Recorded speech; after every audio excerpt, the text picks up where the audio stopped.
नमस्कार दोस्तों, स्वागत है आप सभी का हमारे इस यूट्यूब चैनल एग्ज़ाम द्वार में। तो दोस्तों, जैक बोर्ड क्लास 12th के जितने भी विद्यार्थी हैं सभी के लिए यह वीडियो जो है ना वो काफ़ी ज़्यादा इम्पोर्टेंट है। क्योंकि दोस्तों, आप सभी का जो इकोनॉमिक्स का एग्ज़ाम होने वाला है ना, तो दोस्तों इस वीडियो में मैं आप सभी को टॉप 100 प्लस एमसीक्यू करवाने वाला हूँ इकोनॉमिक्स का, ठीक है, जो कि आप सभी के लिए काफ़ी ज़्यादा इंपॉर्टेंट है और आप सभी का एग्ज़ाम में पूछा जाने वाला है, ठीक है। टॉप 100 एमसीक्यू करवाने वाला हूँ वीवीआई, ठीक है।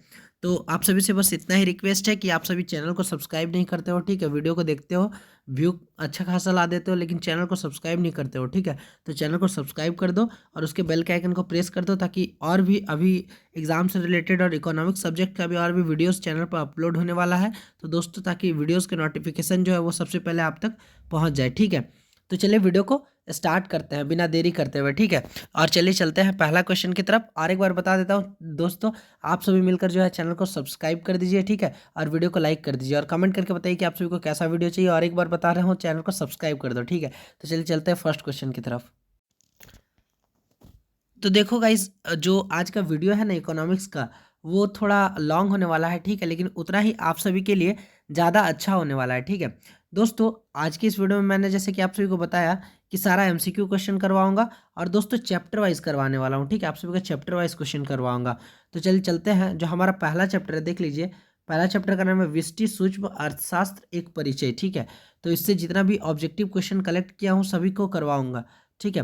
तो चलिए चलते हैं पहला क्वेश्चन की तरफ। सॉरी, तो हमारा सॉरी तो देख लीजिए, हमारा जो पहला क्वेश्चन है वो कह रहा है कि वृष्टि अर्थशास्त्र में सम्मिलित होती है। तो इसका आंसर हो जाएगा उपयुक्त सभी, यानी कि option number D is the correct answer, ठीक है, उपयुक्त सभी। आगे देख लीजिए, क्वेश्चन नंबर 2 है कि उपभोक्ता व्यवहार का अध्ययन किया जाता है, ठीक है। उपभोक्ता व्यवहार का अध्ययन कहाँ किया जाता है? तो option number A is correct answer, यानी कि सूक्ष्म अर्थशास्त्र में, ठीक है, अर्थशास्त्र में, सूक्ष्म अर्थशास्त्र में उपभोक्ता व्यवहार का अध्ययन किया जाता है, ठीक है। क्वेश्चन नंबर 3 देखिए। क्वेश्चन नंबर 3 कह रहा है कि वृष्टि अर्थशास्त्र के अंतर्गत निम्न में किसका अध्ययन किया जाता है, ठीक है। वृष्टि अर्थशास्त्र के अंतर्गत निम्न में किसका अध्ययन किया जाता है? तो इसका आंसर हो जाएगा ऑप्शन नंबर ए, यानी कि व्यक्तिगत इकाई, ठीक है, व्यक्तिगत इकाई इसका बिल्कुल करेक्ट आंसर हो जाएगा। आगे चलते हैं, क्वेश्चन नंबर 4 देखिए। क्वेश्चन नंबर 4 जो है हमारे पास कि समष्टि अर्थशास्त्र के अंतर्गत निम्न में किसका अध्ययन किया जाता है, ठीक है। समष्टि अर्थशास्त्र के अंतर्गत निम्न में किसका अध्ययन किया जाता है? तो उपयुक्त सभी, यानी कि ऑप्शन नंबर डी इसका करेक्ट आंसर हो जाएगा, उपयुक्त सभी, ठीक है। आगे चलते हैं, क्वेश्चन नंबर 5 देखते हैं। क्वेश्चन नंबर 5 है हमारे पास कि वृष्टि अर्थशास्त्र की शाखाएं कौन सी है, ठीक है। वृष्टि अर्थशास्त्र की शाखाएं कौन सी है? तो उपयुक्त सभी, यानी कि ऑप्शन नंबर डी इसका बिल्कुल सही उत्तर हो जाएगा, उपयुक्त सभी, ठीक है। क्वेश्चन नंबर 6 देखते हैं। देख लीजिए, क्वेश्चन नंबर 6 है हमारे पास कि उत्पादन के निम्न में से कौन से साधन है, ठीक है। उत्पादन के निम्न में से कौन से साधन है? तो ऑप्शन नंबर डी इसका करेक्ट आंसर हो जाएगा, उपयुक्त सभी, ठीक है। आगे देख लीजिए, क्वेश्चन नंबर 7। क्वेश्चन नंबर 7 है हमारे पास कि माइक्रोज जिसका अर्थ होता है छोटा, निम्न में से कौन सा शब्द है, ठीक है। माइक्रोज जिसका अर्थ छोटा होता है वो निम्न में से कौन सा शब्द है? तो दोस्तों वो एक ग्रीक भाषा है, ठीक है। तो ऑप्शन नंबर बी इसका करेक्ट आंसर हो जाएगा, ग्रीक, ठीक है। आगे देखते हैं, क्वेश्चन नंबर 8 देखिए। क्वेश्चन नंबर 8 है हमारे पास कि आर्थिक क्रियाओं के अध्ययन के संदर्भ में अर्थशास्त्र को दो शाखाओं व्यष्टि और समष्टि के निम्न में से किसने विभाजित किया, ठीक है। तो किसने विभाजित किया था दोस्तों? रैगनर फ्रिस ने, ठीक है, यानी कि ऑप्शन नंबर ग जो है इसका बिल्कुल करेक्ट आंसर हो जाएगा, रैगनर फ्रिस, ठीक है। आगे चलते हैं, क्वेश्चन नंबर 9 देखिए। क्वेश्चन नंबर 9 है हमारे पास कि किसने कहा कि अर्थशास्त्र धन का विज्ञान है, ठीक है। किसने कहा था कि अर्थशास्त्र धन का विज्ञान है? तो दोस्तों एडम स्मिथ ने कहा था, ठीक है, यानी कि इस ऑप्शन नंबर ग जो है इसका बिल्कुल करेक्ट आंसर हो जाएगा, एडम स्मिथ। आगे देखिए, क्वेश्चन नंबर 10 है हमारे पास। क्वेश्चन नंबर 10 है कि सीमित साधन एवं असीमित आवश्यकता का विचार किसने दिया, ठीक है। सीमित साधन एवं असीमित असीमित आवश्यकता का विचार किसने दिया? तो दोस्तों रॉबिन्स ने दिया था, ठीक है, यानी कि ऑप्शन नंबर ग इसका बिल्कुल करेक्ट आंसर हो जाएगा, रॉबिन्स। आगे देखिए, क्वेश्चन नंबर 11 है कि निम्न में कौन सी आर्थिक क्रियाएं अर्थशास्त्र की अध्ययन सामग्री के अंतर्गत सम्मिलित की जाती है, ठीक है। निम्न में कौन सी आर्थिक क्रियाएं अर्थशास्त्र के अध्ययन की सामग्री के अंतर्गत सम्मिलित की जाती है? तो ऑप्शन नंबर ग इसका बिल्कुल करेक्ट आंसर हो जाएगा कि अ और ब दोनों, ठीक है। आगे देख लीजिए, क्वेश्चन नंबर 12 है हमारे पास कि अर्थशास्त्र के जनक कौन थे, ठीक है। वेरी वेरी इंपॉर्टेंट क्वेश्चन है। अर्थशास्त्र का जनक कौन था, तो एडम स्मिथ, ठीक है। यानी कि ऑप्शन नंबर ग इसका बिल्कुल करेक्ट आंसर हो जाएगा, एडम स्मिथ। आगे चलते हैं, क्वेश्चन नंबर 13 देखिए। क्वेश्चन नंबर 13 है हमारे पास कि अर्थशास्त्र की कल्याणी संबंधी परिभाषा के जन्मदाता थे, ठीक है। अर्थशास्त्र की कल्याण परिभाषा संबंधी परिभाषा के जन्मदाता कौन थे, तो दोस्तों मार्शल थे, यानी कि ऑप्शन नंबर बी इसका करेक्ट आंसर हो जाएगा, मार्शल, ठीक है। आगे देख लीजिए, क्वेश्चन नंबर 14 है हमारे पास कि सबसे पहले माइक्रो शब्द का प्रयोग करवाने वाले कौन थे, ठीक है। सबसे पहले माइक्रो शब्द का प्रयोग करवाने वाले कौन थे, तो दोस्तों रैगनर फ्रिंज, ठीक है। यानी कि ऑप्शन नंबर घ इसका आंसर हो जाएगा, ठीक है। एक सेकेंड, ऑप्शन नंबर घ इसका बिल्कुल करेक्ट आंसर हो जाएगा, रैगनर फ्रिज, ठीक है। आगे चलते हैं, क्वेश्चन नंबर 15 देखते हैं। देखिए क्वेश्चन नंबर 15 है हमारे पास कि किसके अनुसार अर्थशास्त्र मानव कल्याण का विज्ञान है, ठीक है। किसके अनुसार अर्थशास्त्र मानव कल्याण का विज्ञान है, तो इसका आंसर हो जाएगा ऑप्शन नंबर ए, यानी कि ए मार्शल, ठीक है। ए मार्शल इसका बिल्कुल करेक्ट आंसर हो जाएगा। क्वेश्चन नंबर 16 देखते हैं। क्वेश्चन नंबर 16 है हमारे पास कि निम्न में कौन उत्पत्ति का साधन नहीं है, निम्न में से कौन उत्पत्ति का साधन नहीं है, तो दोस्तों मुद्रा, यानी कि ऑप्शन नंबर ग इसका बिल्कुल करेक्ट आंसर हो जाएगा, मुद्रा, ठीक है।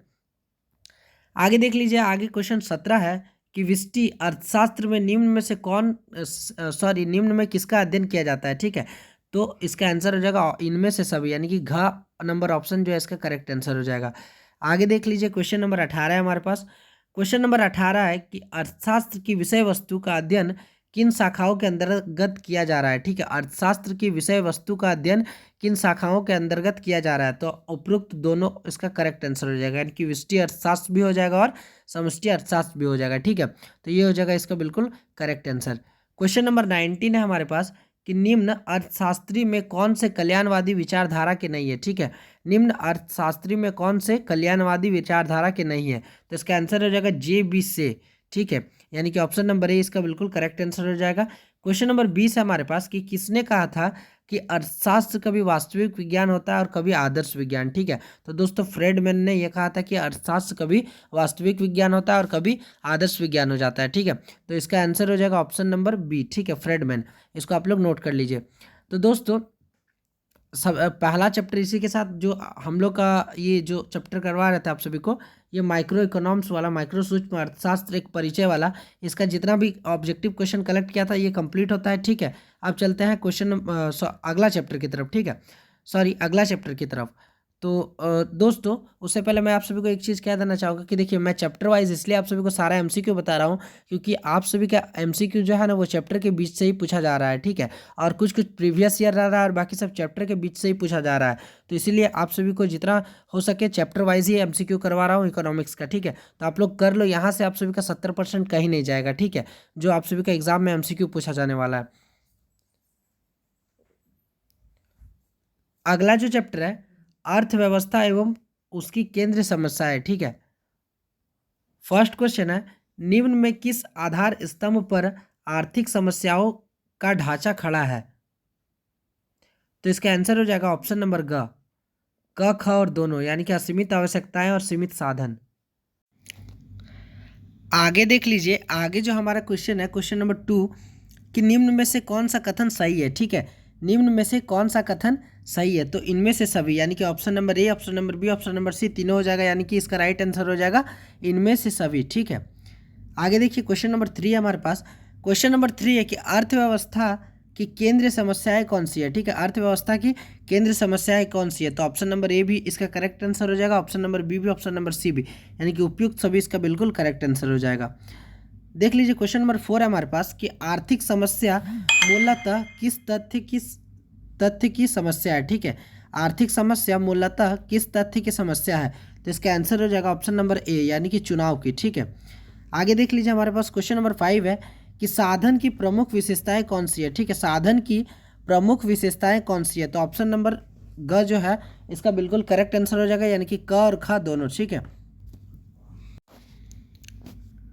अगला क्वेश्चन हमारे पास क्वेश्चन नंबर 6 कि दिए गए चित्र में उत्पादन संभावना वक्र बिंदु ए और बी बिंदु का संचालन दर्शाता है, तो इसका आंसर हो जाएगा ऑप्शन नंबर ग, ठीक है। यानी कि वस्तु x का अधीन उत्पादन का वस्तु y का कम उत्पादन, ठीक है। तो ये हो जाएगा इसका बिल्कुल करेक्ट आंसर। आगे चलते हैं, क्वेश्चन नंबर 7 देखिए। क्वेश्चन नंबर 7 है हमारे पास कि अर्थशास्त्र की केंद्र समस्या है, अर्थशास्त्र की केंद्र समस्या है, तो इसका आंसर हो जाएगा ऑप्शन नंबर डी, ठीक है, यानी कि उपयुक्त सभी। आगे देख लीजिए, क्वेश्चन नंबर 8 है हमारे पास कि निम्न में से किस अर्थव्यवस्था में निजी क्षेत्र एवं सार्वजनिक क्षेत्र का सह अस्तित्व होता है, ठीक है।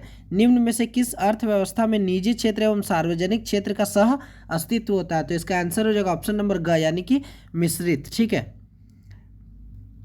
क्वेश्चन नंबर 9 है हमारे पास कि एक समाजवादी अर्थव्यवस्था का मूल उद्देश्य होता है, एक समाजवादी अर्थव्यवस्था का मूल उद्देश्य क्या होता है, तो अधिक तो कल्याण, ठीक है, अधिक तो कल्याण। आगे देख लीजिए, क्वेश्चन नंबर 10 है हमारे पास। क्वेश्चन नंबर 10 है कि किस अर्थव्यवस्था में कीमत तंत्र के आधार पर निर्णय लिए जाते हैं, किस अर्थव्यवस्था में कीमत तंत्र के आधार पर निर्णय लिए जाते हैं, तो ऑप्शन नंबर ख जो है ये इसका बिल्कुल करेक्ट आंसर हो जाएगा, पूंजीवादी, ठीक है, पूंजीवादी इसका बिल्कुल करेक्ट आंसर हो जाएगा। आगे देख लीजिए, क्वेश्चन नंबर 11। क्वेश्चन नंबर 11 है हमारे पास कि उत्पादन संभावना वक्र का डाल गिरता है, ठीक है, उत्पादन संभावना वक्र का डाल गिरता है, तो इसका आंसर हो जाएगा ऊपर से नीचे, ठीक है, यानी कि ऑप्शन नंबर ग इसका बिल्कुल करेक्ट आंसर हो जाएगा। क्वेश्चन नंबर 12 देखिए क्वेश्चन नंबर 12 है हमारे पास कि उत्पादन संभावना वक्र, तो इसका आंसर हो जाएगा ऑप्शन नंबर क, यानी कि अक्ष की ओर तोदर होती है, ठीक है, अक्ष की ओर तोदर होती है। क्वेश्चन नंबर 13 है हमारे पास कि उस वक्र का नाम बताएं जो आर्थिक समस्या दर्शाता है, ठीक है, तो उस वक्र का नाम है उत्पादन संभावना वक्र, यानी कि ऑप्शन नंबर घ इसका बिल्कुल करेक्ट आंसर हो जाएगा। आगे देख लीजिए, क्वेश्चन नंबर 14 है हमारे पास कि साधनों के स्वामित्व के आधार पर अर्थव्यवस्थाएं होती है, तो इसका आंसर हो जाएगा उपरोक्त सभी, यानी कि ऑप्शन नंबर डी इसका बिल्कुल करेक्ट आंसर हो जाएगा। आगे देख लीजिए, अगला चैप्टर हमारे पास उपभोक्ता संतुलन, ठीक है, यानी कि कंज्यूमर इक्विलिब्रियम। तो इसका क्वेश्चन देखते हैं। तो इसका जो हमारा पहला क्वेश्चन है कि निम्न में कौन कथन सही है, ठीक है, तो इसका आंसर हो जाएगा उपयुक्त सभी, ठीक है, उपयुक्त सभी, यानी कि क्वेश्चन नंबर ऑप्शन नंबर घ इसका बिल्कुल करेक्ट आंसर हो जाएगा, ठीक है। दोस्तों देख लीजिए, मैं आप सभी के लिए इतना मेहनत कर रहा हूँ, तो आप सभी का यह बनता है कि चैनल को जो है सब्सक्राइब करो, ठीक है, तो चैनल को सब्सक्राइब करो और बेल के आइकन को प्रेस करो। देख लीजिए, क्वेश्चन नंबर 2 है हमारे पास कि उपयोगिता की निम्न में से कौन सी विशेषता है, ठीक है, तो उपयुक्त सभी इसका बिल्कुल करेक्ट आंसर हो जाएगा, यानी कि ए भी हो जाएगा, बी भी हो जाएगा, सी भी हो जाएगा, ठीक है, यानी कि उपयुक्त सभी इसका बिल्कुल करेक्ट आंसर हो जाएगा। क्वेश्चन नंबर 3 है हमारे पास कि उपयोगिता का गणनावाचक सिद्धांत निम्न में से किसने प्रस्तुत किया, ठीक है, तो मार्शल ने प्रस्तुत किया था, यानी कि ऑप्शन नंबर ए इसका बिल्कुल करेक्ट आंसर हो जाएगा, मार्शल। आगे देख लीजिए, क्वेश्चन नंबर 4 है हमारे पास कि उपभोक्ता व्यवहार का अध्ययन किया जाता है, उपभोक्ता व्यवहार का अध्ययन कहाँ किया जाता है, तो सूक्ष्म अर्थशास्त्र में किया जाता है, यानी कि ऑप्शन नंबर ए इसका बिल्कुल करेक्ट आंसर हो जाएगा, सूक्ष्म अर्थशास्त्र में, ठीक है। क्वेश्चन नंबर 5 है हमारे पास कि गोसेन का प्रथम नियम निम्न में से कौन सा है, ठीक है, गोसेन का प्रथम नियम निम्न में से कौन सा है, तो ख नंबर इसका बिल्कुल करेक्ट आंसर हो जाएगा, यानी कि सीमांत उपयोगिता ह्रास का नियम, ठीक है, सीमांत उपयोगिता ह्रास का नियम। क्वेश्चन नंबर 6 हमारे पास कि निम्न में कौन सा कथन सही है, ठीक है, निम्न में कौन सा कथन सही है, तो उपयुक्त सभी, यानी कि ए भी सही है, बी भी सही है और सी भी सही है, ठीक है, यानी कि उपयुक्त सभी इसका बिल्कुल करेक्ट आंसर हो जाएगा। क्वेश्चन नंबर 7 है हमारे पास कि सीमांत उपयोगिता कैसे निकालते हैं, ठीक है, सीमांत उपयोगिता कैसे निकालते हैं, तो del T U by del Q, ठीक है, ऑप्शन नंबर ए इसका बिल्कुल करेक्ट आंसर हो जाएगा।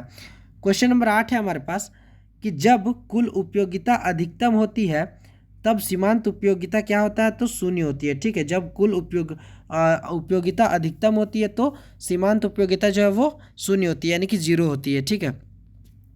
क्वेश्चन नंबर 9 है हमारे पास कि सब सीमांत उपयोगिता नियम के विचार के मूल्य प्रतिपादक कौन थे, ठीक है, तो इसका आंसर हो जाएगा गॉसेन, इसका आंसर क्या हो जाएगा, गॉसेन, ठीक है। क्वेश्चन नंबर 10 है हमारे पास कि कीमत या बजट रेखा का ढाल होता है, कीमत या बजट रेखा का ढाल क्या होता है, तो ऑप्शन नंबर का इसका बिल्कुल करेक्ट आंसर हो जाएगा, यानी कि P X minus P X by P Y, ठीक है। क्वेश्चन नंबर 11 है हमारे पास कि उदासीनता वक्र होता है, तो क्या होता है, वो मूल बिंदु की ओर उन्नतोदर होता है, ठीक है, यानी कि ऑप्शन नंबर ए इसका बिल्कुल करेक्ट आंसर हो जाएगा। क्वेश्चन नंबर 12 है हमारे पास कि उपयोगिता का संबंध होता है, उपयोगिता का संबंध किससे होता है, तो इनमें से सभी, यानी कि ए बी सी तीनों इसका करेक्ट आंसर हो जाएगा, यानी कि इसका बिल्कुल करेक्ट आंसर हो जाएगा इनमें से सभी, ऑप्शन नंबर डी, ठीक है। आगे चलते हैं क्वेश्चन नंबर 13 की तरफ। देख लीजिए, क्वेश्चन नंबर 13 है हमारे पास कि उपयोगिता की माप की जा सकती है, सॉरी उपयोगिता की माप की जा सकती है, ठीक है। तो उपयोगिता की माप किससे की जा सकती है, तो मुद्रा के द्वारा, ठीक है। यानी कि ऑप्शन नंबर ए इसका बिल्कुल करेक्ट आंसर हो जाएगा, मुद्रा के द्वारा। क्वेश्चन नंबर 14 देख लीजिए। क्वेश्चन नंबर 14 है हमारे पास कि सब सीमांत उपयोगिता नियम को कहा जाता है। सब सीमांत उपयोगिता नियम को कहा जाता है, तो इसको क्या कहा जाता है, प्रतिस्थापन का नियम, ठीक है। यानी कि ऑप्शन नंबर ग इसका बिल्कुल करेक्ट आंसर हो जाएगा, प्रतिस्थापन का नियम। आगे चलते हैं क्वेश्चन नंबर 15 देखिए। क्वेश्चन नंबर 15 है हमारे पास कि तटस्थता वक्र का झुकाव होता है। तटस्थता वक्र का झुकाव होता है तो कब होता है, बाएं से दाएं होता है, ठीक है। यानी कि ऑप्शन नंबर ख इसका बिल्कुल करेक्ट आंसर हो जाएगा। क्वेश्चन नंबर 16 है हमारे पास कि किसी वस्तु में मानवीय आवश्यकता की पूर्ति की क्षमता को क्या कहते हैं, ठीक है। तो इसको उपयोगिता कहते हैं, यानी कि ऑप्शन नंबर ग इसका बिल्कुल करेक्ट आंसर हो जाएगा, उपयोगिता। आगे देख लीजिए। क्वेश्चन नंबर 17 है हमारे पास कि एक वस्तु की सभी इकाइयों से प्राप्त होने वाली उपयोगिता के योग को क्या कहते हैं, ठीक है। तो कुल उपयोगिता कहते हैं, यानी कि ऑप्शन नंबर ख इसका बिल्कुल करेक्ट आंसर हो जाएगा। आगे देख लीजिए। क्वेश्चन नंबर 18 है हमारे पास कि उपयोगिता का क्रमवाचक सिद्धांत किसने दिया, ठीक है। तो किसने दिया था, तो हिग्स एंड एलन ने दिया था, ठीक है। क्वेश्चन नंबर 19 है हमारे पास कि सीमांत उपयोगिता हास नियम के प्रतिपादक कौन है, तो Gossen. Option number A is correct answer, Gossen. Question number 20 है हमारे पास कि उपभोक्ता का संतुलन उस बिंदु पर होता है जब सीमांत उपयोगिता बराबर मूल्य होता है, ठीक है। यानी कि ऑप्शन नंबर क इसका बिल्कुल करेक्ट आंसर हो जाएगा, सीमांत उपयोगिता बराबर मूल्य। क्वेश्चन नंबर 21 है हमारे पास कि किसी वस्तु की मानवीय आवश्यकता को संतुष्ट करने की क्षमता है, ठीक है। तो उसको क्या बोलते हैं, उपयोगिता बोलते हैं, ठीक है। यानी कि ऑप्शन नंबर खास का बिल्कुल करेक्ट आंसर हो जाएगा, उपयोगिता। आगे देख लीजिए। क्वेश्चन नंबर 22 है कि उपभोक्ता की सर्वाधिक संतुष्टि के लिए क्या किया जाता है, तो ऑप्शन नंबर ए इसका करेक्ट आंसर हो जाएगा, यानी कि वस्तु की सीमांत उपयोगिता उसके मूल्य के समान होनी चाहिए, ठीक है। उपभोक्ता की सर्वाधिक संतुष्टि के लिए वस्तु की सीमांत उपयोगिता उसके मूल्य के समान होनी चाहिए। आगे देख लीजिए। क्वेश्चन नंबर 23 है हमारे पास कि जब सीमांत उपयोगिता ऋणात्मक होती है तब कुल उपयोगिता क्या होती है, तो घटने लगती है, ठीक है। जब सीमांत उपयोगिता ऋणात्मक होती है तो कुल उपयोगिता जो है वो घटने लगती है, ठीक है। आगे देख लीजिए। क्वेश्चन नंबर 24 है हमारे पास कि सब सीमांत उपयोगिता नियम के अनुसार उपभोक्ता के संतुलन की शर्त है, ठीक है। तो क्या हो जाएगा इसका आंसर, ऑप्शन नंबर ग, यानी कि क और ख दोनों इसका बिल्कुल सही उत्तर हो जाएगा। आगे देख लीजिए। क्वेश्चन नंबर 25 है हमारे पास कि मार्शल के अनुसार किसी वस्तु की उपयोगिता को, मार्शल के अनुसार किसी वस्तु की उपयोगिता को, तो क और ख इसका दोनों आंसर हो जाएगा, यानी कि क और ग इसका बिल्कुल दोनों आंसर हो जाएगा। यानी कि मुद्रा में मापा जा सकता है, संख्यात्मक रूप में मापा जा सकता है, ठीक है, पार्सल के अनुसार। आगे देख लीजिए। क्वेश्चन नंबर 26 है हमारे पास कि बजट सेट के लिए आवश्यक है, बजट सेट के लिए क्या आवश्यक है, तो option number A B C तीनों करेक्ट आंसर हो जाएगा, यानी कि इसका बिल्कुल सही उत्तर हो जाएगा उपरोक्त सभी, ठीक है। आगे चलते हैं। क्वेश्चन नंबर 27 देखते हैं। देख लीजिए। क्वेश्चन नंबर 27 है हमारे पास कि हासमान विस्थापन दर में क्या होता है, तो क और ख इसका बिल्कुल दोनों जो है, क और ख दोनों जो है वो करेक्ट आंसर हो जाएगा, ठीक है। क्वेश्चन नंबर 28 है हमारे पास कि अर्थशास्त्र में उपयोगिता का आशय क्या होता है, तो option number A is correct answer, किसी वस्तु की आवश्यकता पूरी करने की शक्ति, ठीक है। अर्थशास्त्र में उपयोगिता का आशय क्या है, तो किसी वस्तु की आवश्यकता को पूरी करने की शक्ति, ठीक है। क्वेश्चन नंबर 29 है हमारे पास कि तटस्थता वर्ग का झुकाव रहता है, ठीक है। तटस्थता वर्ग का झुकाव कब रहता है, कैसा रहता है, तो घटता हुआ रहता है, ठीक है। यानी कि ख नंबर इसका बिल्कुल करेक्ट आंसर हो जाएगा। आगे देखते हैं हम लोग चैप्टर मांग एवं मांग का नियम, ठीक है, demand and law of demand, ठीक है। उससे पहले आप सभी से फिर और एक बार रिक्वेस्ट है कि चैनल को सब्सक्राइब कर दीजिए, ठीक है। क्वेश्चन नंबर 1 है हमारे पास कि मांग में कौन सा तत्व निहित होना आवश्यक है, ठीक है। तो उपरोक्त सभी इसका बिल्कुल करेक्ट आंसर हो जाएगा, यानी कि ए बी सी जो है इसका आंसर हो जाएगा। क्वेश्चन नंबर 2 है हमारे पास कि मांग वक्र का सामान्यतः ढाल होता है, ठीक है। मांग वक्र का सामान्यतः ढाल होता है तो कैसा होता है, बाएं से दाएं नीचे की ओर, ठीक है। यानी कि ऑप्शन नंबर ख इसका बिल्कुल करेक्ट आंसर हो जाएगा, बाएं से दाएं नीचे की ओर, ठीक है। क्वेश्चन नंबर 3 है हमारे पास कि किस प्रकार की वस्तुओं के मूल्य में कमी होने की मांग में वृद्धि नहीं होगी, ठीक है। तो इसका आंसर हो जाएगा अनिवार्य वस्तु, अनिवार्य वस्तुएं, यानी कि ऑप्शन नंबर क इसका बिल्कुल करेक्ट आंसर हो जाएगा। क्वेश्चन नंबर 4 है हमारे पास कि मांग को प्रभावित करने वाला तत्व निम्नलिखित में कौन सा है, ठीक है। मांग को प्रभावित करने वाला तत्व निम्नलिखित में कौन सा है? तो उपरोक्त सभी यानी कि ए बी सी तीनों जो है वो उसका करेक्ट आंसर हो जाएगा। आगे देख लीजिए क्वेश्चन नंबर 5 है हमारे पास। क्वेश्चन नंबर 5 कहता है कि ऐसी वस्तुएं जिनका एक दूसरे के बदले प्रयोग किया जाता है वह क्या कहलाती है? तो वह स्थानापन्न वस्तुएं कहलाती है, ठीक है, यानी कि ऑप्शन नंबर ख इसका बिल्कुल करेक्ट आंसर हो जाएगा। आगे देख लीजिए क्वेश्चन नंबर 6 है हमारे पास कि मांग का नियम क्या है? मांग का नियम क्या है? तो गुणात्मक कथन, यानी कि ऑप्शन नंबर क इसका बिल्कुल करेक्ट आंसर हो जाएगा, गुणात्मक कथन। क्वेश्चन नंबर 7 है हमारे पास कि मांग फलन को निम्नलिखित में से कौन सा समीकरण व्यक्त करता है? कौन सा समीकरण व्यक्त करता है? तो डी वाई बराबर एफ इंटू पी एक्स, ठीक है, यानी कि ऑप्शन नंबर ग इसका बिल्कुल करेक्ट आंसर हो जाएगा। क्वेश्चन नंबर 8 है हमारे पास कि जब x वस्तु की कीमत का परिवर्तन वायु वस्तु की मांग को प्रभावित करता है तब यह मांग कहलाती है, क्या कहलाती है? कि ये सभी, यानी कि option number A B C तीनों करेक्ट आंसर हो जाएगा। क्वेश्चन नंबर 9 है हमारे पास, देख लीजिए कि सामान्य वस्तुओं के लिए मांग का नियम वस्तु की कीमत एवं वस्तु की मांग के बीच व्यक्त करता है, तो इसका आंसर हो जाएगा ऑप्शन नंबर ग, ठीक है, यानी कि विपरीत संबंध को। आगे देखिए क्वेश्चन नंबर 10 है हमारे पास कि मांग में कमी के निम्नलिखित के कौन से कारण है, ठीक है, तो इसका आंसर हो जाएगा उपरोक्त सभी, यानी कि ऑप्शन नंबर घ इसका बिल्कुल करेक्ट आंसर हो जाएगा।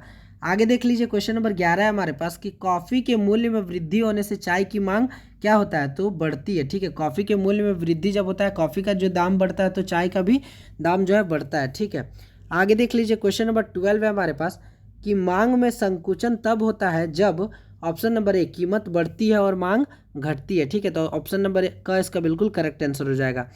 क्वेश्चन नंबर 13 देख लीजिए, क्वेश्चन नंबर 13 है हमारे पास कि निम्नलिखित में से किसके परिवर्तन से मांग में परिवर्तन नहीं होता है, ठीक है, तो इनमें से कोई नहीं, इसका बिल्कुल करेक्ट आंसर हो जाएगा। आगे देख लीजिए क्वेश्चन नंबर 14 है हमारे पास कि मूल्य वृद्धि से गिफिन वस्तुओं की मांग क्या होती है? तो बढ़ती है, यानी कि ऑप्शन नंबर का इसका बिल्कुल करेक्ट आंसर हो जाएगा, बढ़ जाती है, ठीक है। आगे देखते हैं क्वेश्चन नंबर 15। क्वेश्चन नंबर 15 है हमारे पास कि किसी सामान्य वस्तु की मांग वक्र की ढाल होती है, कब होती है, कैसी होती है? तो ऋणात्मक होती है, ठीक है, यानी कि ऑप्शन नंबर का इसका बिल्कुल करेक्ट आंसर हो जाएगा। क्वेश्चन नंबर 16 है हमारे पास कि आय बढ़ने पर उपभोक्ता किन वस्तुओं की मांग घटा देता है? तो ऑप्शन नंबर ग इसका बिल्कुल करेक्ट आंसर हो जाएगा, यानी कि गिफिन वस्तुएं, ठीक है। क्वेश्चन नंबर 17 हमारे पास कि मांग में परिवर्तन का निम्नलिखित में कौन सा कारण है, ठीक है, तो इनमें से सभी, यानी कि ऑप्शन नंबर घ इसका बिल्कुल करेक्ट आंसर हो जाएगा। आगे देख लीजिए क्वेश्चन नंबर 18 है हमारे पास कि एक वस्तु की मांग वक्र डी से खिसक कर डी हो जाती है, खिसकाव के कारण क्या है?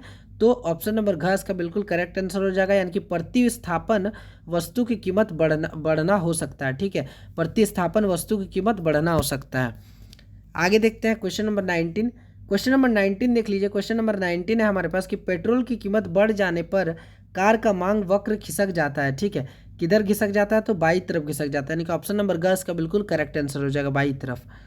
आगे देखिए, आगे चैप्टर है उत्पादक का संतुलन, अभिप्राय एवं शर्तें, ठीक है, producer equilibrium meaning and condition, ठीक है, तो ऑप्शन नंबर ए हमारे पास कि फर्म का संतुलन में होता है, तो ऑप्शन नंबर का इसका बिल्कुल करेक्ट आंसर हो जाएगा, यानी कि एम आर बराबर एम सी, ठीक है। आगे देखते हैं क्वेश्चन नंबर 2। क्वेश्चन नंबर 2 देख लीजिए, क्वेश्चन नंबर 2 है हमारे पास कि उत्पादन संतुलन की निम्न में कौन सी रीतियां हैं, ठीक है, उत्पादन संतुलन, तो ऑप्शन नंबर ग इसका बिल्कुल करेक्ट आंसर हो जाएगा, यानी कि क और ख दोनों, ठीक है। क्वेश्चन नंबर 3 देखिए, क्वेश्चन नंबर 3 हमारे पास कि प्रत्येक बाजार दशा में एक कर्म के संतुलन के लिए कौन सी शर्त पूरी होनी आवश्यक है, ठीक है, तो ख और ग दोनों इसका बिल्कुल करेक्ट आंसर हो जाएगा, यानी कि ऑप्शन नंबर घ इसका बिल्कुल करेक्ट आंसर हो जाएगा। आगे देख लीजिए क्वेश्चन नंबर 4 है हमारे पास कि फर्म की अंतिम संतुलन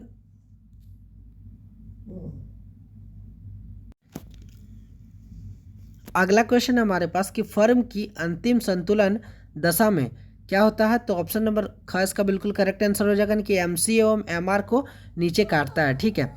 आगे देख लीजिए क्वेश्चन नंबर, एक सेकेंड, क्वेश्चन नंबर 5 है हमारे पास कि फर्म के संतुलन की प्रथम शर्त है, क्या है? तो एम सी बराबर एम आर, यानी कि क्वेश्चन नंबर का इसका बिल्कुल, ऑप्शन नंबर का इसका बिल्कुल करेक्ट आंसर हो जाएगा। क्वेश्चन नंबर 6 देखिए, क्वेश्चन नंबर 6 है हमारे पास कि फर्म का लाभ निम्नलिखित में से किस शर्त को पूरा करने पर अधिकतम होगा? तो इसका आंसर हो जाएगा ऑप्शन नंबर ग, यानी कि दोनों क और ख को, ठीक है। आगे देखिए हम लोग अगला चैप्टर देखते हैं, पूर्ति एवं पूर्ति का नियम, ठीक है, supply and law of supply. इस वीडियो में मैं आप सभी को सारा चैप्टर कंप्लीट करवाने वाला हूँ, ठीक है। सारा जितना आप सभी का इकोनॉमिक्स का चैप्टर है टोटल चैप्टर कंप्लीट करवाने वाला, तो वीडियो को अभी स्किप मत करना, शुरू से लेकर के एंड तक देखिए, ठीक है। और चैनल पर जो पहली बार आया हो वो चैनल को सब्सक्राइब कर दो, ठीक है। एकदम याद से चैनल को सब्सक्राइब कर ही देना। क्वेश्चन नंबर फर्स्ट है कि पूर्ति निम्नलिखित में किससे जुड़ी होती है, ठीक है। निम्नलिखित में से पूर्ति किससे जुड़ी होती है, तो ऑप्शन नंबर ग इसका बिल्कुल करेक्ट आंसर हो जाएगा, कि क और ख दोनों, ठीक है। क्वेश्चन नंबर 2 है हमारे पास कि वस्तु की पूर्ति के निर्धारक घटक कौन से है। वस्तु की पूर्ति के निर्धारक घटक कौन से है, तो उपरोक्त सभी इसका बिल्कुल करेक्ट आंसर हो जाएगा, यानी कि ऑप्शन नंबर घ इसका बिल्कुल सही उत्तर हो जाएगा। क्वेश्चन नंबर 3 है हमारे पास कि निम्नलिखित में से कौन सा कथन सही है, ठीक है। तो उपरोक्त सभी यानी कि ऑप्शन ए भी सही है, बी भी सही है और सी भी सही है, ठीक है। तो इसका आंसर हो जाएगा उपरोक्त सभी। क्वेश्चन नंबर 4 है हमारे पास कि पूर्ति के नियम को निम्नलिखित में से कौन सा फलन प्रदर्शित करता है, ठीक है। तो S बराबर F इंटू पी, ठीक है, यानी कि ऑप्शन नंबर का इसका बिल्कुल करेक्ट आंसर हो जाएगा। क्वेश्चन नंबर 5 है हमारे पास कि पूर्ति के नियम को निम्नलिखित में से कौन सी मान्यताएं हैं, यानी कि उपरोक्त सभी इसका बिल्कुल करेक्ट आंसर हो जाएगा। आगे क्वेश्चन है कि अन्य बातें समान रहे तो वस्तु की कीमत तथा पूर्ति की मात्रा धनात्मक संबंध तक क्या व्यक्त करता है, तो इसका आंसर हो जाएगा पूर्ति का नियम, ठीक है। क्वेश्चन नंबर 7 है हमारे पास कि पूर्ति की कमी के निम्नलिखित में से कौन से कारण है, ठीक है। तो उपरोक्त सभी यानी कि option number A, option number B, option number C तीनों जो है वो करेक्ट आंसर हो जाएगा। आगे देख लीजिए क्वेश्चन नंबर 8 है हमारे पास कि निम्नांकित चित्र प्रदर्शित करता है, क्या प्रदर्शित करता है, तो पुत्री बोल रहा है, पूर्ति का विस्तार हो जाएगा, ठीक है, इसका आंसर। आगे देख लीजिए क्वेश्चन नंबर 9 है हमारे पास कि वस्तु की उस मात्रा को क्या कहते हैं जिससे विक्रेता निश्चित समय बाजार तथा कीमत पर बेचने के लिए तैयार हो, तो इसका आंसर हो जाएगा ऑप्शन नंबर का यानी कि पूर्ति, ठीक है। अगला क्वेश्चन देखिए, क्वेश्चन नंबर 10 है हमारे पास कि पूर्ति अपने लिए मांग स्वयं ही उत्पन्न कर लेती है, यह किसका कथन है, तो इसका आंसर हो जाएगा प्रो जे बी से, ठीक है, यानी कि ऑप्शन नंबर का इसका बिल्कुल करेक्ट आंसर हो जाएगा प्रो जे बी से। आगे देखिए अगला चैप्टर हमारे पास कि बाजार के विभिन्न रूप, अभिप्राय एवं विशेषताएं, different forms of market meaning and futures, ठीक है, फीचर्स। तो इसका आंसर हो जाएगा क्वेश्चन नंबर इसका पहला है कि बाजार की निम्नलिखित में से कौन सी विशेषताएं होती है, तो उपरोक्त सब यानी कि ऑप्शन ए, बी, सी तीनों जो है वो करेक्ट हो जाएगा। क्वेश्चन नंबर 2 है हमारे पास कि एकाधिकार बाजार किसे दर्शाता है। एकाधिकार बाजार किसे दर्शाता है, तो ऑप्शन नंबर ग इसका बिल्कुल करेक्ट आंसर हो जाएगा, यानी कि बाजार प्रवृत्ति, ठीक है।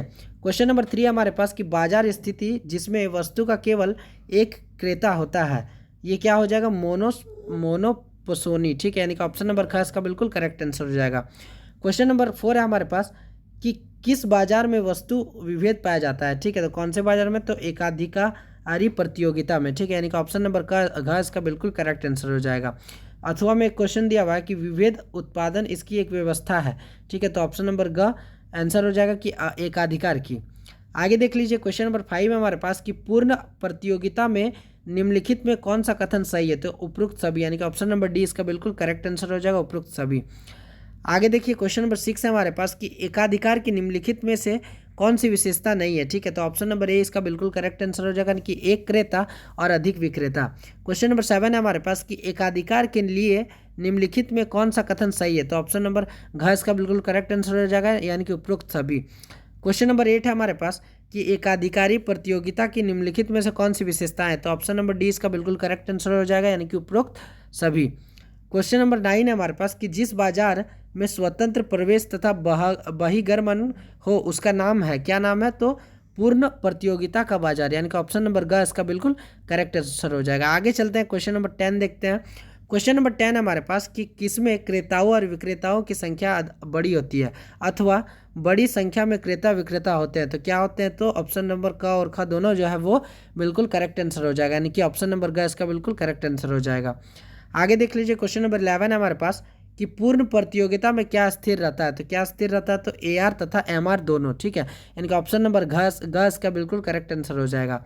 क्वेश्चन नंबर 12 है हमारे पास कि विशुद्ध प्रतियोगिता का निम्नलिखित में से कौन से लक्षण है, ठीक है, तो उपरोक्त सभी, यानी कि ऑप्शन नंबर घ इसका बिल्कुल करेक्ट आंसर हो जाएगा। क्वेश्चन नंबर 13 है हमारे पास कि पूर्ण प्रतियोगिता बाजार की निम्नलिखित में से कौन सी विशेषताएं हैं, तो इसका आंसर हो जाएगा उपरोक्त सभी, यानी कि ऑप्शन नंबर घ, ठीक है। आगे देख लीजिए क्वेश्चन नंबर 14 हमारे पास कि एकाधिकृत प्रतियोगिता की धारणा को दिया जाता है, तो चैम्बरलिन ने, ठीक है, एकाधिकारित प्रतियोगिता की धारणा को दिया जाता है? चैम्बरलिन ने, ठीक है। क्वेश्चन नंबर 15 है हमारे पास कि निम्नलिखित में से कौन पूर्ण प्रतियोगिता की विशेषता नहीं है? तो विज्ञापन तथा विक्रय लागतें, ठीक है। क्वेश्चन नंबर 16 है हमारे पास कि किस बाजार में औसत अन्य आय सीमांत आय के बराबर होती है? तो इसका आंसर हो जाएगा ऑप्शन नंबर का, यानी कि पूर्ण प्रतियोगिता। और हमारा आज का लास्ट क्वेश्चन है कि वस्तु की कीमत एवं मांग के बीच प्रतिलोम संबंध पाया जाता है। इसका आंसर हो जाएगा ऑप्शन नंबर ग, यानी कि एकाधिकार एवं एकाधिकारी प्रतियोगिता दोनों में, ठीक है। तो दोस्तों इसी के साथ आज की इस वीडियो में मैंने 100+ आप सभी को very very important MCQ question करवाया, जो कि आप सभी का इकोनॉमिक्स के एग्जाम के लिए काफ़ी ज़्यादा इंपॉर्टेंट है, ठीक है। तो चैनल पर जो पहली बार आए थे, चैनल को सब्सक्राइब कर दो, ठीक है, और वीडियो को एक लाइक कर दो और कमेंट करके बताओ कि आप सभी को और इकोनॉमिक्स से रिलेटेड किस टाइप्स का वीडियो चाहिए। मिलते हैं एक न्यू वीडियो के साथ, तब तक के लिए बाय बाय, टेक केयर।